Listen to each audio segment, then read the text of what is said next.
Welcome to the World Awaits. Travel tales to inspire your wanderlust. Welcome back to the World Awaits. How are you all? Hi, everyone. How's your week been, Kirsty?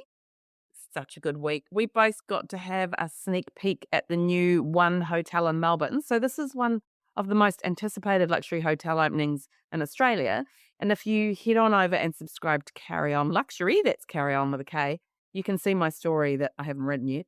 But by the time this goes to air, I'm sure it will be there for you. And I interviewed the global head of marketing, who's Tony Stahal, who was here visiting from the US. God, he was amazing. He was so great to talk to. And what I loved about chatting with him was that he talks about the incredible sustainability initiatives around the hotel, but while their entire mantra is around sustainability, he says they're not going to greenwash, and he admits that they might not be the greenest of all hotels in the world, but they're doing everything they can to lead the way. And they have incorporated reclaimed wood and nature, and they've got 2,000 plants inside.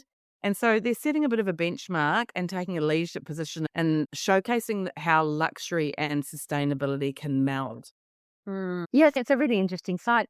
I think that whole idea of sustainability comes partly from the site because the hotel is beside the heritage listed Mission to Seafarers, which is in Docklands. And it has, they were saying, this is an old dock area. They've got more than 2,000 pieces of salvaged material. So that's like great steel beams that they've reused in the design. And you can see it all there in the design, which is really striking. So we had drinks and canapes in what will be the lobby area, which has really high ceilings. And there was reclaimed wood everywhere you look, which is really beautiful, I think, to see. It takes that. It's less polished, but it's really a sense of place because it is so historic. And so, talking of leaders in their space, this week we are going to give you the winners of the latest Australia Tourism Awards because these awards have been going on for 4 decades and they get hundreds of entries each year. So the competition is really stiff. And what it gives you is the top tourism places to go, stay, and play across Australia. Yeah, amazing. 4 decades. Gosh, that makes you feel old, doesn't it? So the top gong for the major tourism attraction went to Canberra's Westacon, which is the National Science and Technology Centre, which creates fun, interactive learning experiences to stimulate interest in science and technology. And the top tourist attraction, I haven't been there actually, I'd love to go there. And the top tourist attraction was the Catherine Outback Experience. And that's the one that's owned by the Golden Guitar winner and horseman extraordinaire, Tom Curtin, bit of a Aussie celeb. And it's a celebration of the Northern Territory's pastoral culture and history. And they do things like real horse training and working dog demonstrations. Oh, yeah, I've been to Questacon a couple of times actually, and nothing like a simulated earthquake to get the blood pumping. It is actually amazing. The winning festivals and events were Darwin Festival and the Birdsville Big Red Bash. The Darwin Festival's been going since 1979. It's now an 18-day festival. It's all theatre, dance, music, comedy, film, and outdoor concerts, of course, being in the territory. And Birdsville is held in the Simpson Desert in outback Queensland. And it's another festival that attracts big name performances like Missy Higgins, Birds of Tokyo, Kate Ceberano, and even Shannon Knoll. Can't escape Shannon. Yes, and I was looking at their website on that. It was amazing to see how many. Gosh, then the people that they get to that festival, which is the most remote festival in Australia, is just remarkable. And the categories of these awards are really cool because it means that a lot of tourism bodies can get involved, or tourism operators can get involved. So in accommodation, they've got everything from 3 to 5 star, and another one called unique accommodation. So the winner of the 3-star was Urban Camp Melbourne, which is dorm style accommodation, and they organise camps. And the gold winner of the 5-star accommodation was the Reef House Adults Retreat in Palm Cove, Queensland, which is the stunning beachfront retreat where no kids can roam. It makes it special, right? No kids can go there. And the unique accommodation winner was Sierra Estate, which is in New South Wales. And that's another adults only luxury accommodation. And they call it glamping in the Mudgee, but you can't even really call it glamping. This accommodation is like the most beautiful little private villas with outdoor baths and glass sliding doors onto a private deck. I'm trying to say it with an Australian accent because I know that we're going to get some feedback. since we're a clean podcast, I had to say, yes, the Aussie accent on that one. But too late. My goodness, it's an outdoor private deck. There you go. A large one. Oh, cheers now. And in the accessible tourism category, gold went to Balloon Aloft Australia in New South Wales, which is hot air ballooning, but they have a special basket with a wide entrance door and a grab handle for wheelchair users, which I absolutely love because why can't, just because you're in a wheelchair, why should you not be able to go hot air ballooning? And silver went to the National Arboretum Canberra, which has gorgeous gardens that are accessible for wheelchairs and strollers. It is absolutely full of kids on the weekends. And for the foodies out there, the Gold Award for excelling in food tourism went to Harvest Tours in WA, where you can explore Margaret River's wine region. And Love Lord Howe took out the Silver Award for its Designer Island picnics. And if you go onto their website, it just looks phenomenal. Absolutely. And lastly, we had to give a shout out to the Fun Over 50 Holidays Group who won Tour and Transport Operator. They're based in Queensland, and as the name suggests, they have packages for over 50s. But don't be fooled. There's 141 departures, and the vision of the founder, Tony Brennan, was to dispel the myth that over 50s can't have fun. Gosh, who says over 50s are old, right? And her trips, while they're in luxury coaches, they operate all over Australia and some international tours and there's a physical fitness rating, so you can choose how much you want to exert yourself. And we will put a link to the complete list in the show notes. And don't be fooled where it says 2024. They announce the winners for each year early the following year.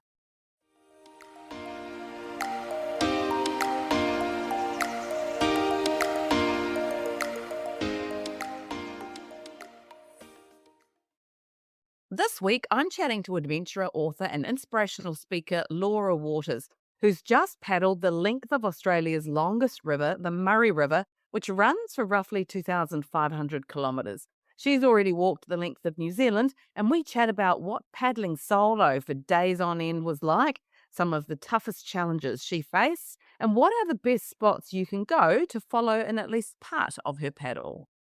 Welcome to the show, Laura. Thanks very much for having me, Kirsty.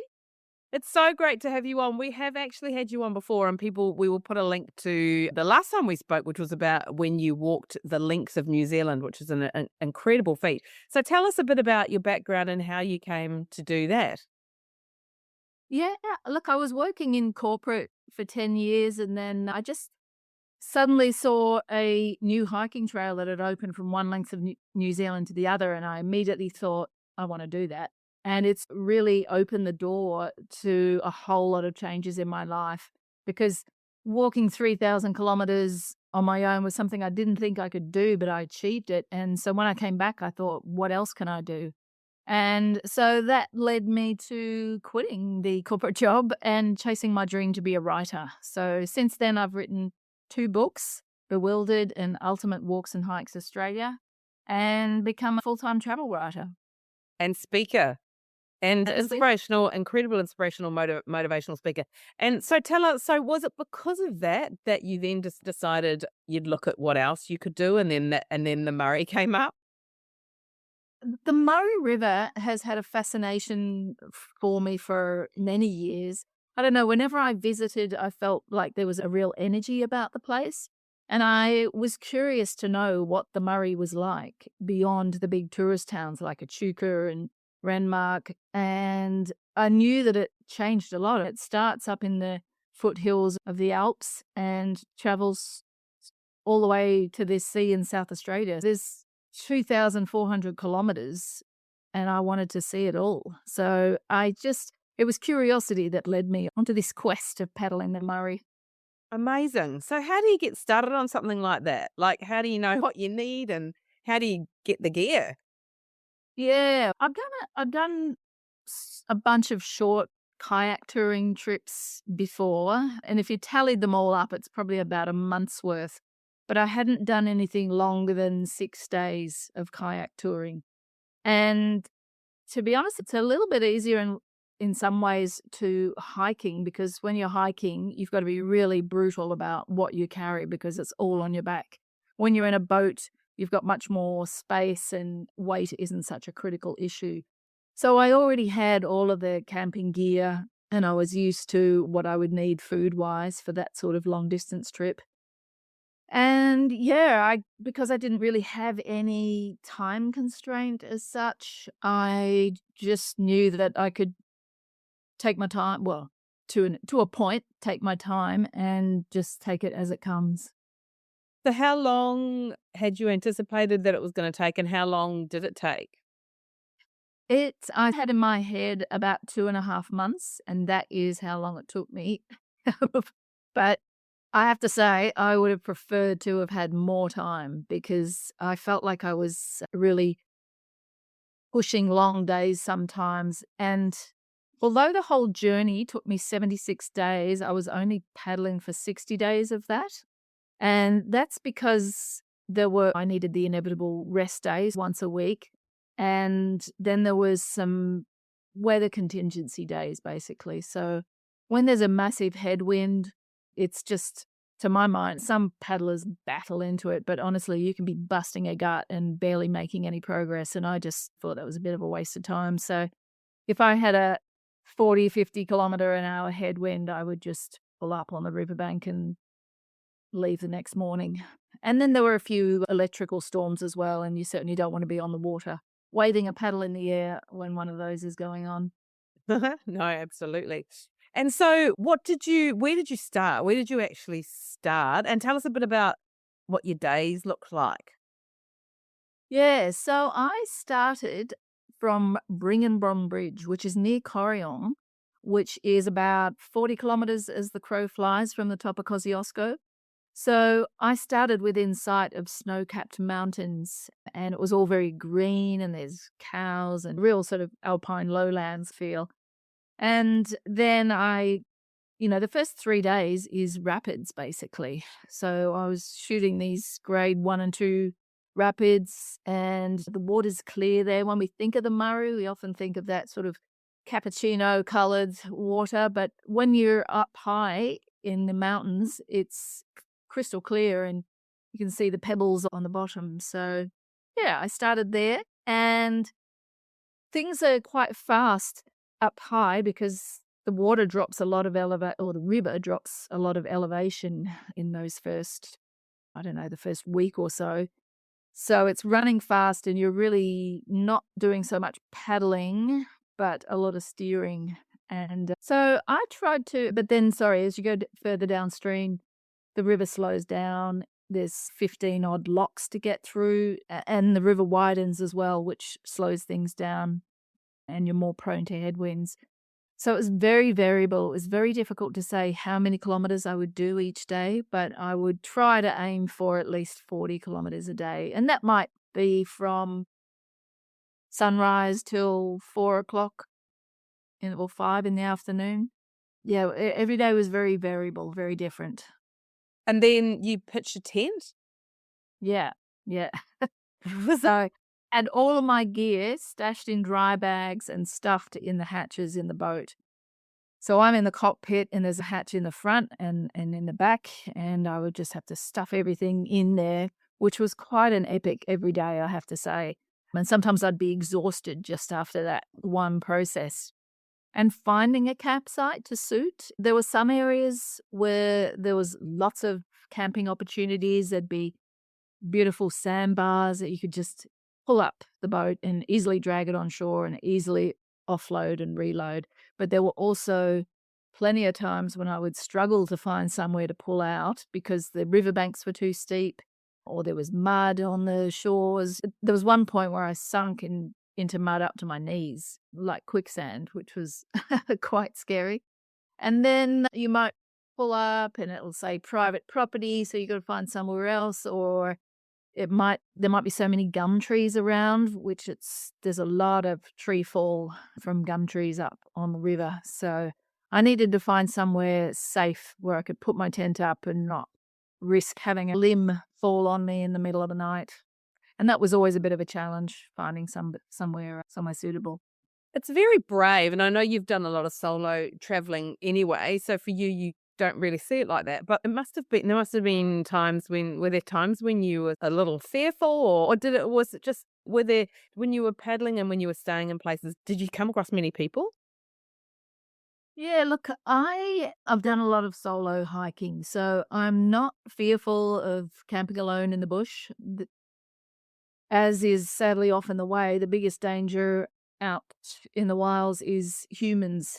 And I thought the biggest challenge on this trip would have been the 3 days of rapids at the top or crossing Lake Alexandrina at the near the river mouth. But to be honest, the biggest headache for me and the biggest stress out was other boaties. So power boats, wakeboarders, jet skis.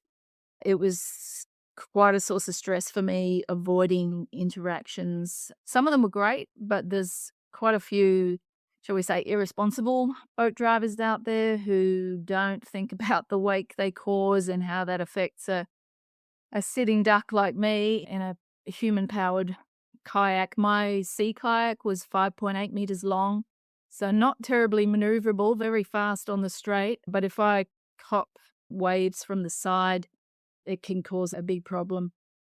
And also, if you think about the river, it's flowing fast at times and there is a lot of tree snags on the side. The river's constantly eroding the riverbanks, and big gum trees just fall into the river and choke up the edges.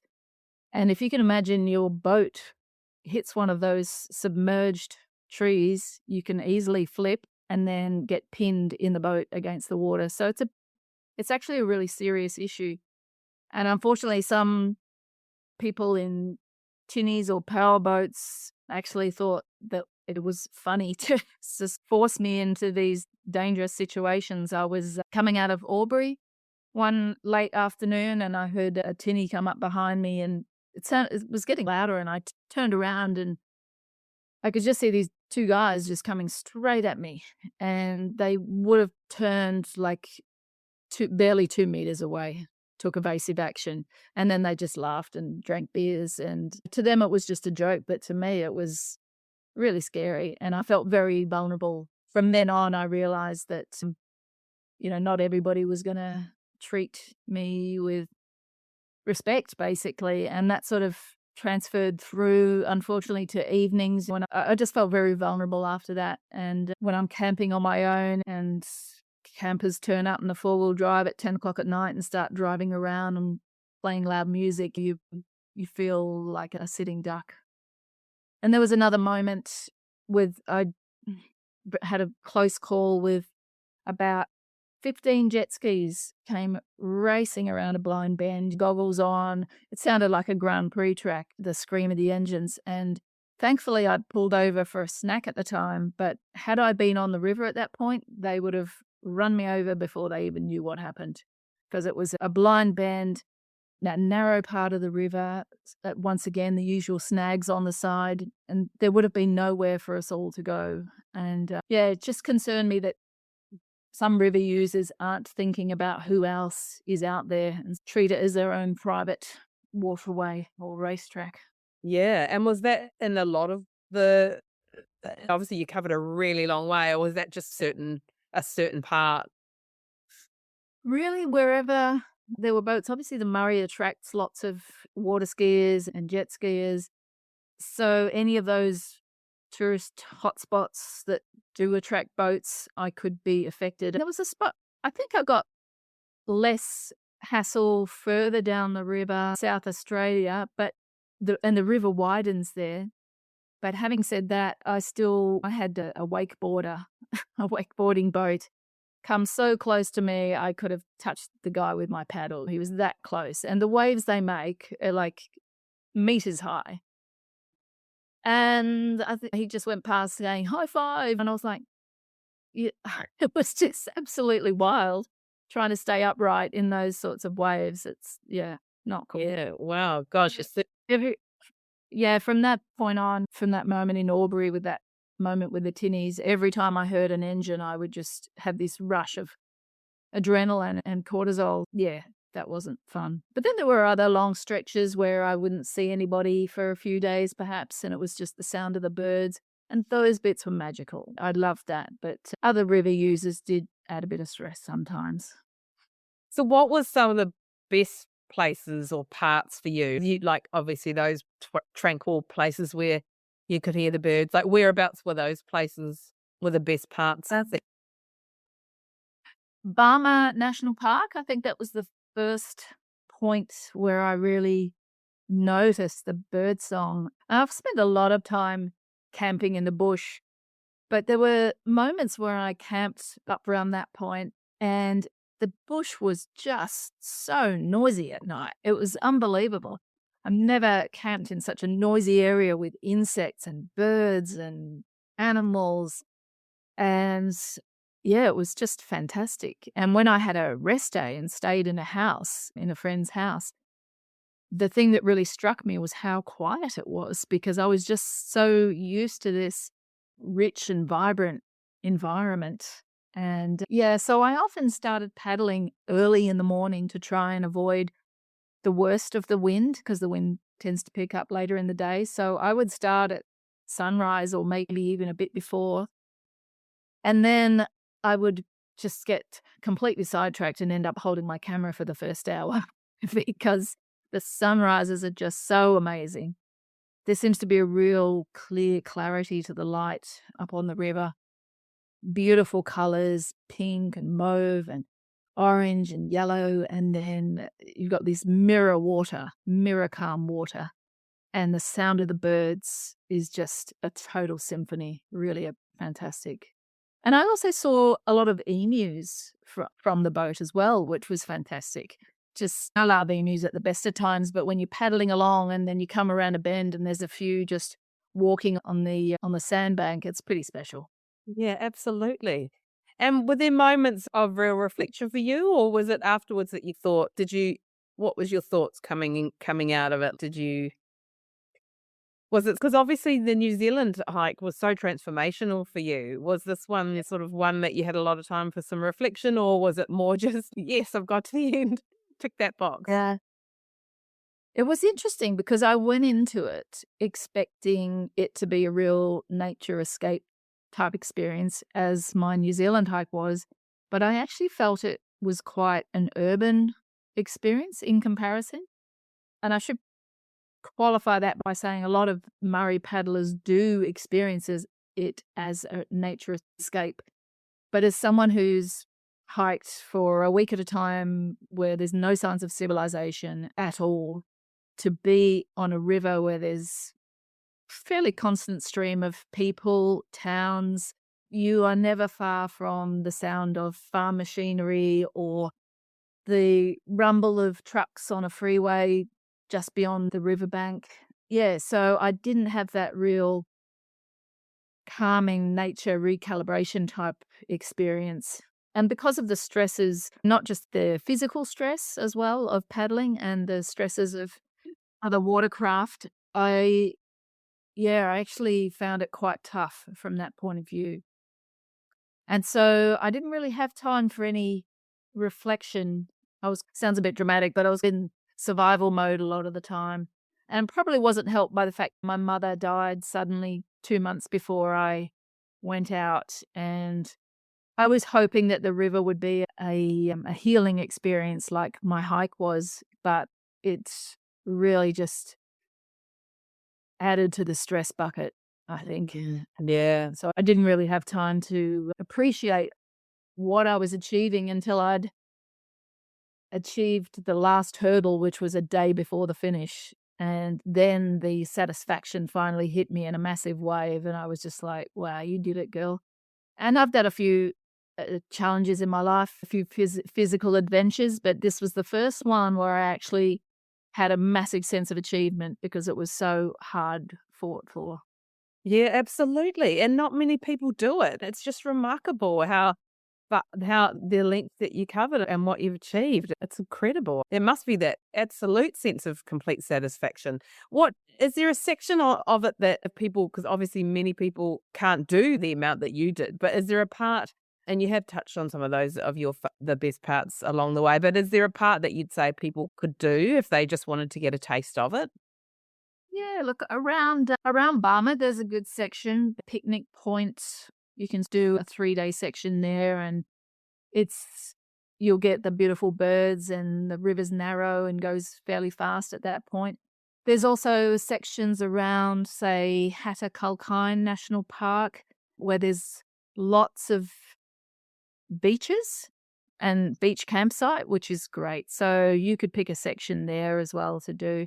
I also really loved there's some amazing red cliffs, sheer red cliffs around Waikerie and the South Australian border and Renmark, upstream of Renmark. And it looks like a chunk out of an outback gorge or something. You've just got these sheer sandstone walls and little corellas and cockatoos hide out in the holes. It's just wondrous paddling beneath those. So I really enjoyed that bit. And that was a massive surprise to me because I didn't even know these cliffs existed, to be honest.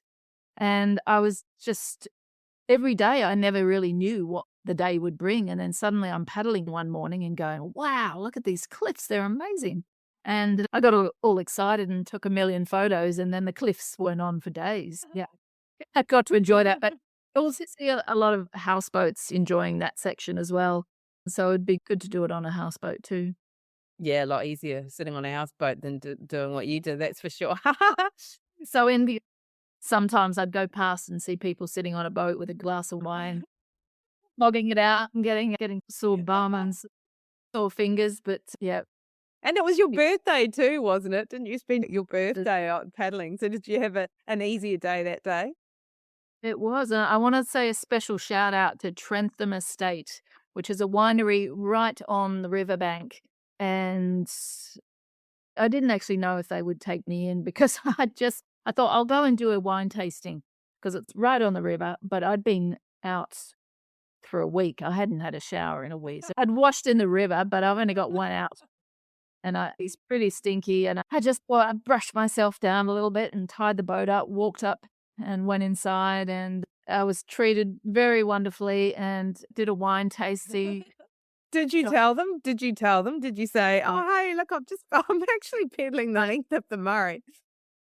I had to explain because I just got such a mess. But I did tasting and enjoyed a bit of civility for a while. And then I got a bottle of wine there, which was lovely.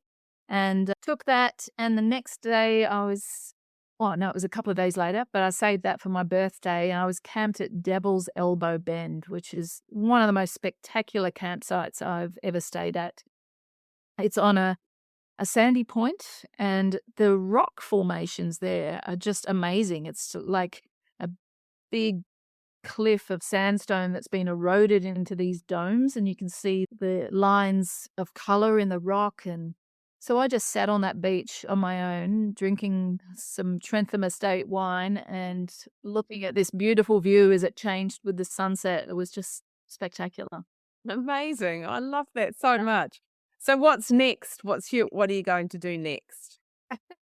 It's your plan. Can you reveal it to us here? My plan is to enjoy having some creature comforts for a while and enjoying having a proper bed and a bathroom and a shower. And my fingers have only just stopped hurting, really. I got like an RSI pain in my fingers, which is pretty typical for long distance paddlers. And so it took 2.5 months for that to go away. Yeah, so I need to fill my cup for a little bit before I think about the next adventure. But I suppose the next challenge will be writing another book about this Murray journey. Yeah. Amazing. God, yes, can't wait to read that and grab a copy of that one. Unfortunately, we're running out of time, and so everyone will have to make sure they stay tuned so they can hear when Laura's book does come out. But we're going to finish. I just point out, if anybody wants to have a look at the journey, I've put a video on YouTube, so you can get a 6-minute summary and see how the scenery changes. Amazing. Yeah, it's on YouTube, but it's also on my website, laurawaters.com.au. And so you can check out that video and breeze along 2,400 kilometers in 6 minutes.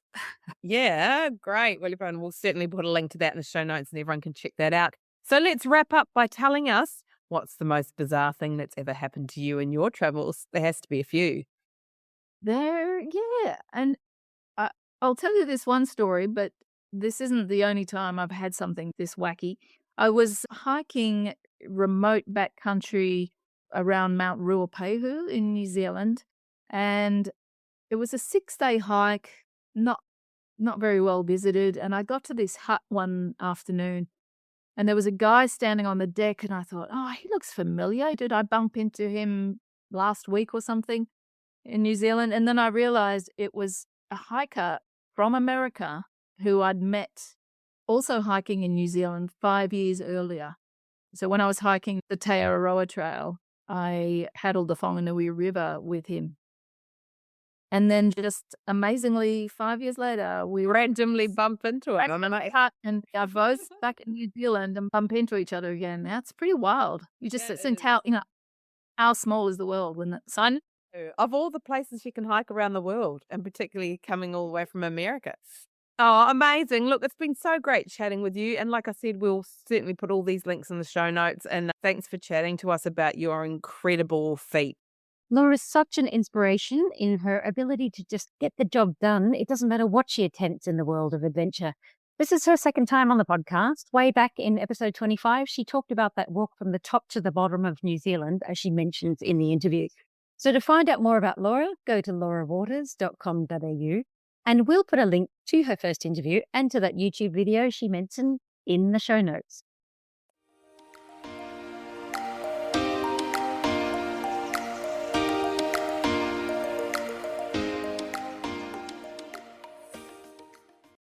Our tip this week is the best and worst destinations for the Aussie dollar right now. So non-bank lender MoneyMe has analysed the change in currency in Australia's 10 most popular holiday destinations to find the worst and best value destinations for travellers.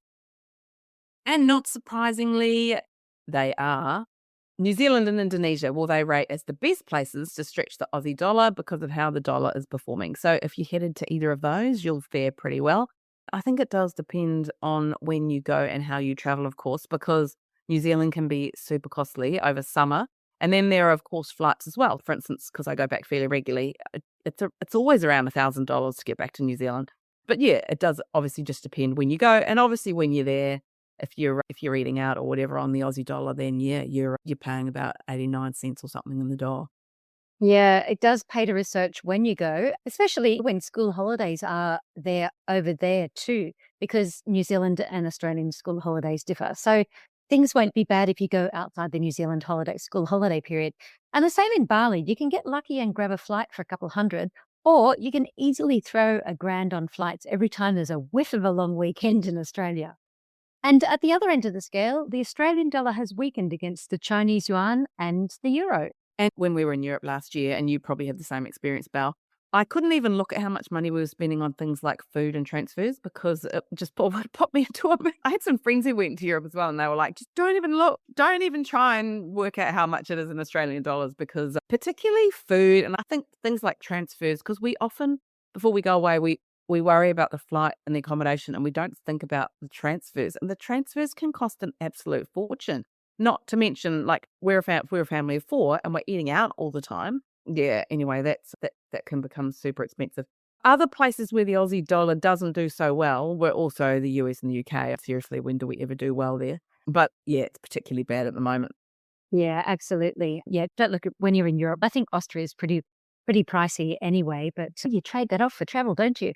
But however, the two hotspots for us Aussies that traditionally we have loved and done really well are Japan and Thailand. They aren't so great either, with the Aussie dollar weakening against both the yen and the Thai baht. As we said earlier, some tips to avoid traveling off peak, and do your research before you go so you know you can stay within the budget you can set.